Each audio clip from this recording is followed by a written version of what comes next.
first general manager, Dr. James Marcus. This is the first time in the lore of Resident Evil that we hear of Dr. James Marcus, and this is not surprising, for he was erased. Damnatio Memoriae, the condemnation of memory, was considered a punishment used to dishonor the guilty, to remove any memory of their existence.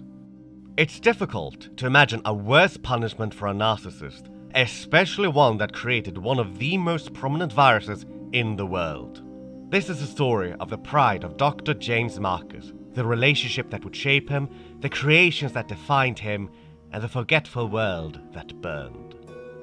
The life of James Marcus before Umbrella is scarce to say the least, though it seems those involved with Umbrella become defined through it, and Marcus is no exception to this.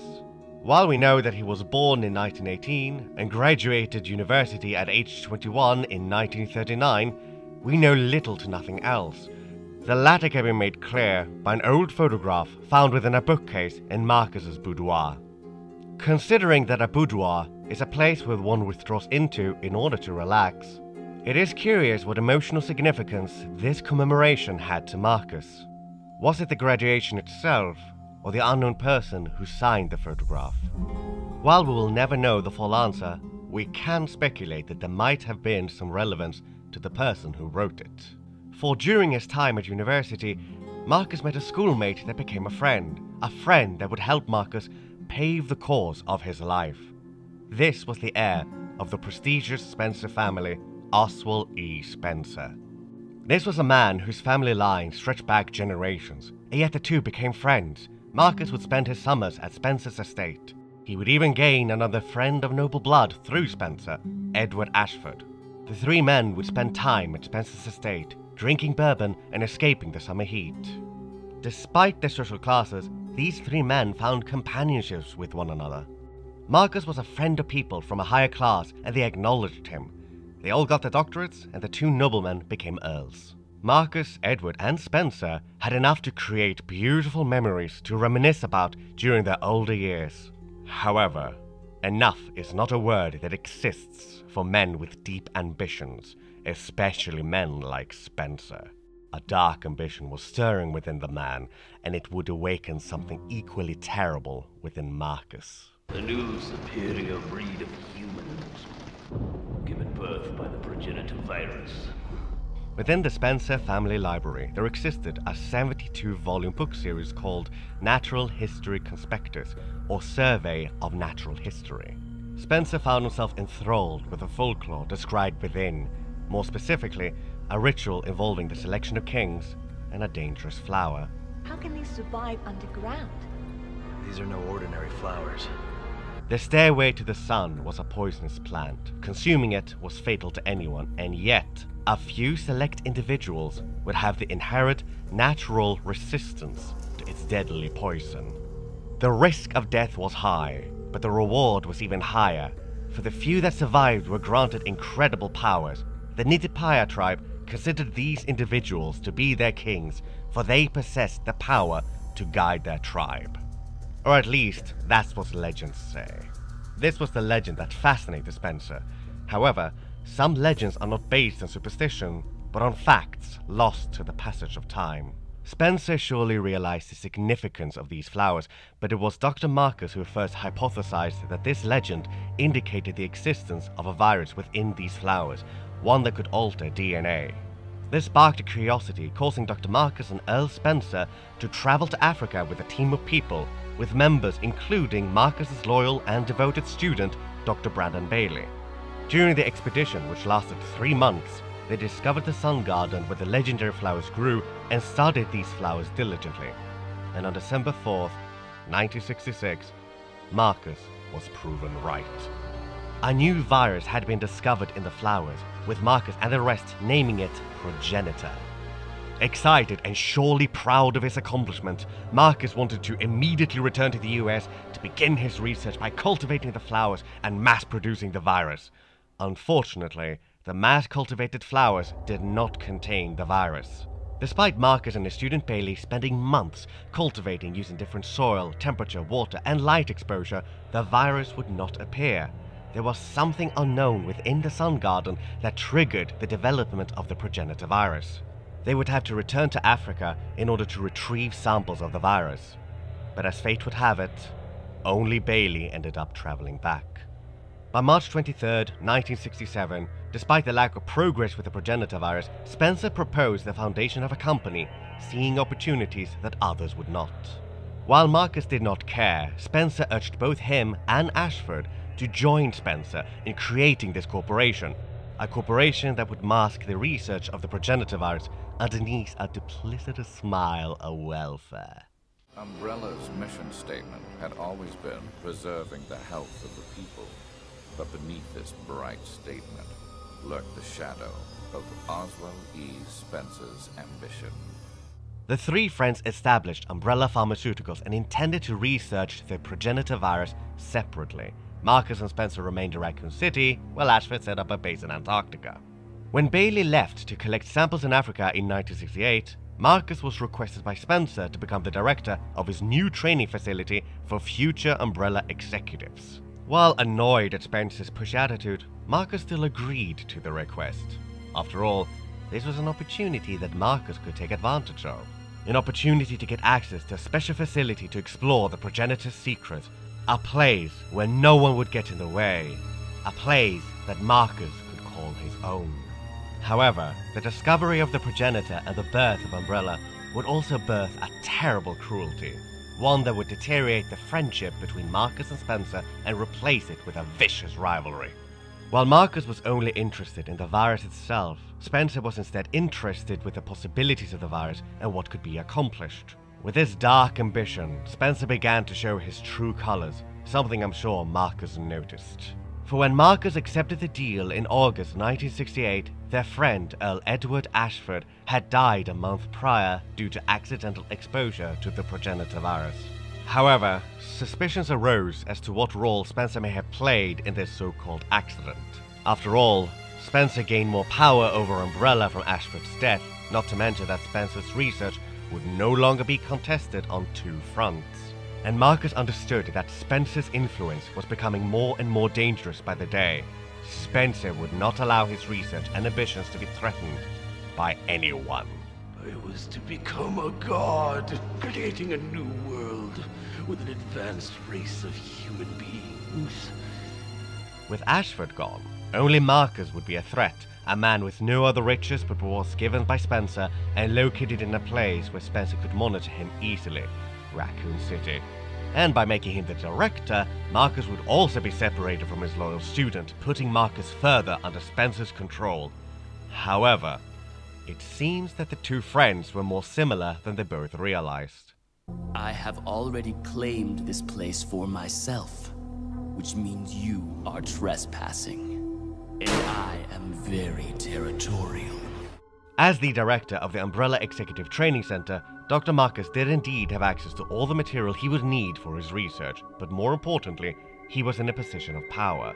And through this position, Marcus began to establish influence over Umbrella in order to rival Spencer's own. Marcus's time at Umbrella would expose a narcissism and ruthlessness.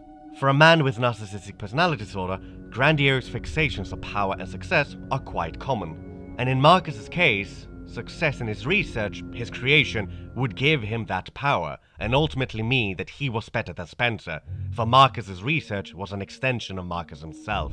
After all, his research, his creations. Curiously, while his research was always his primary fixation, Marcus also seemed to be focused on Spencer. Of course, narcissists expect to be recognized as superior, but also expect to only be understood by those that are superior, for they believe only those of higher status can understand them.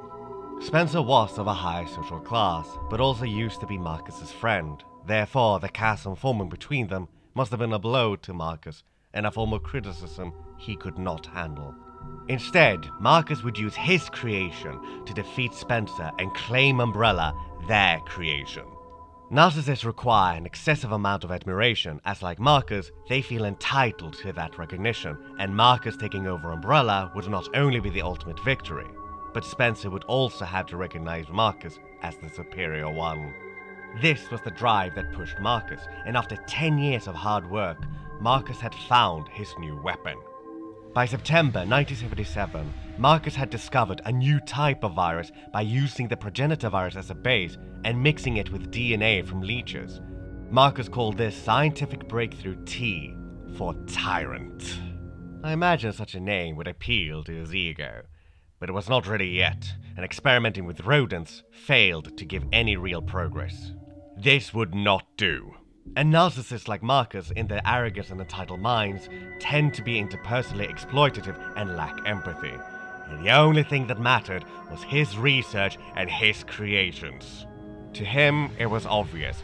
If animals won't work, use humans. If there are no volunteers, take them. If they do not comply, make them comply through any means necessary. Marcus had a building full of executive trainees and spies working for Spencer. They would help his research one way or another.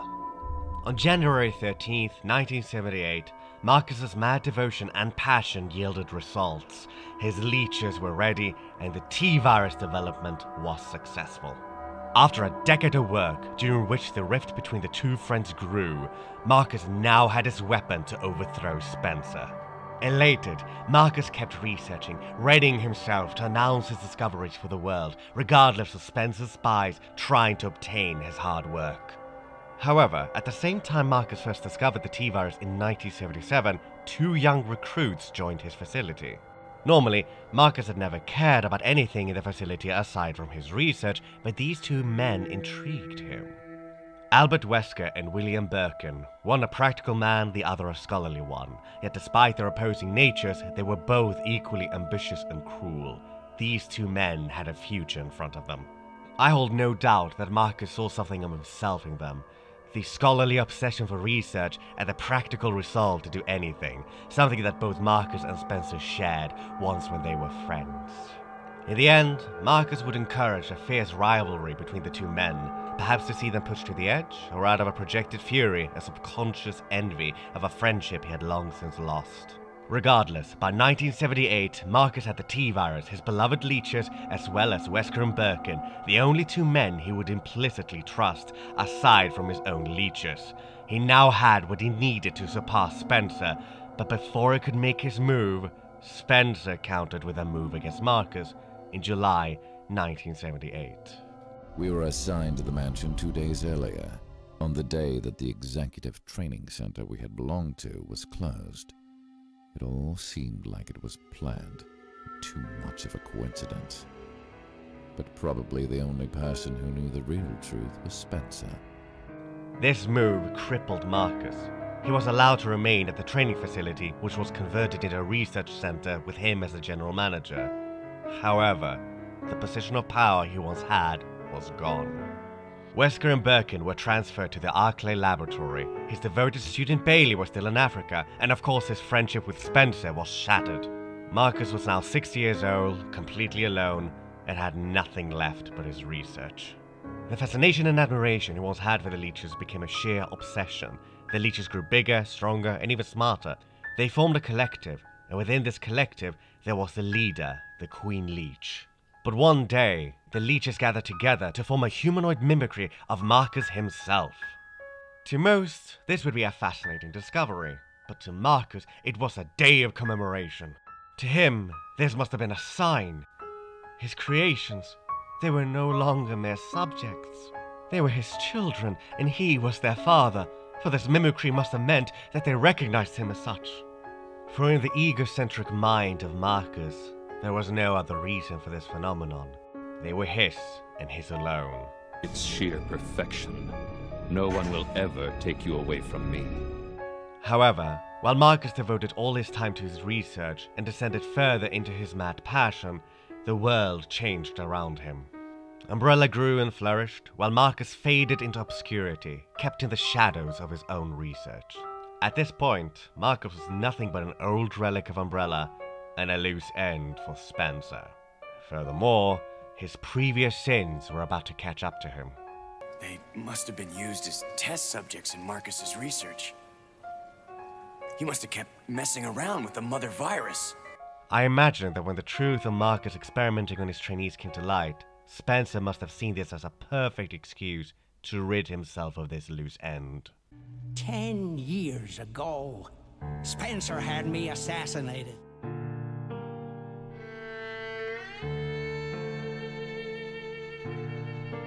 Oh, time to die, Doctor. I will take over your research. Wesker. Birkin. It was 1988 when Marcus was betrayed by the men that he had trusted so dearly, assassinated by the man he once called friend. Worse, his research was stolen, allowing Birkin and Spencer to be the only ones to profit from his work.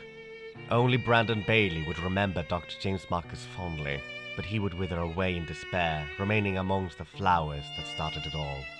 Marcus's research, which meant everything to him, was gone. Spencer's final gift to Marcus was Damnatio Memoriae, and most of his presence was erased. This was the fall of Dr. James Marcus. However, something wondrous happened. The Queen Leech was dumped with Marcus's corpse and started to consume its creator, but as it consumed his body, Marcus's memories and personality were imprinted onto the Queen Leech, making it adopt his mannerisms. Already intelligent, the Queen Leech gained sentience and rationalized that it truly was Dr. James Marcus reborn. With this, Marcus had become his own creation. It took the T-virus inside of my queen years to procreate my new life. I live. After a decade, this hybrid of Marcus and the Queen mutated into the shape of a young James Marcus, a handsome man wearing white robes and singing in an angelic voice. It's curious, for the mutations caused by the progenitor virus would seem to reflect the mindset of the host. Consider what Marcus's mutation says about him. The leeches flock to him like a god. His white clothing and appearance exude divinity. In many ways, the religious subtext is not out of question, for Marcus surely saw himself as divinity amongst lesser men. The only ones great enough to share his glory were his children, the leeches. The rest were nothing more than parasites clinging to his greatness. Considering his narcissistic tendencies, Marcus must have reasoned that they were all envious of him and his creations, but likewise he was envious of them, and even Umbrella. Umbrella had become powerful thanks to his creations. Marcus would have his revenge on Umbrella. His fixation on revenge would be embedded into the hybrid. However, it was not only Umbrella that would burn, but so would the world that had worshipped Umbrella. Now I will have my revenge on Umbrella, and the world will burn in an inferno of hate! This revenge was the only thing left to fuel Marcus. In pursuit of his revenge, he unleashed the T-virus onto Umbrella and the mansion, exposing and destroying them using Marcus's own creations. He reclaimed his facility and enacted his revenge. The world was starting to notice, forcing Umbrella to try to silence it all. That's irrelevant. We must make sure no knowledge of this gets out. But Marcus managed to put that to an end. When his former trusted associates came to investigate, Marcus would taunt them and make the focus on him. They would see him and remember, for he would not be silenced or forgotten. It was I who scattered the T-virus in the mansion. Needless to say, I contaminated the train, too. 10 years ago, Dr. Marcus was murdered by Umbrella. You helped them, didn't you? The world would see and hear him. He would reshape the world as he pleased, but in the end, his ego was his final downfall. A fugitive and a rookie law enforcer from Wesker's department, both of whom Marcus arrogantly called his playthings, managed to kill the mutated doctor by exposing the hybrid of Marcus and the Queen Leech to sunlight. Furthermore, Birkin activated the self-destruct system of the research center, destroying Marcus's facility and any trace remaining of the mutated doctor. In a sense, Marcus was once more destroyed by the men who betrayed him. But despite his defeat, Marcus was successful. For while the T-virus was Marcus's legacy, Umbrella was now Spencer's legacy, and through his actions, Marcus had forever perverted Umbrella. Its parasitic nature exposed and Spencer's along with it, Umbrella's power and reputation were ruined. And through the T-virus, his creation, Marcus would never be forgotten. for the spread of the T-virus would mark the world forever, leaving his burning legacy that would echo through eternity. This is Dr. Marcus. Please be silent as we reflect upon our company motto. Obedience breeds discipline. Discipline breeds unity. Unity breeds power. Power is life.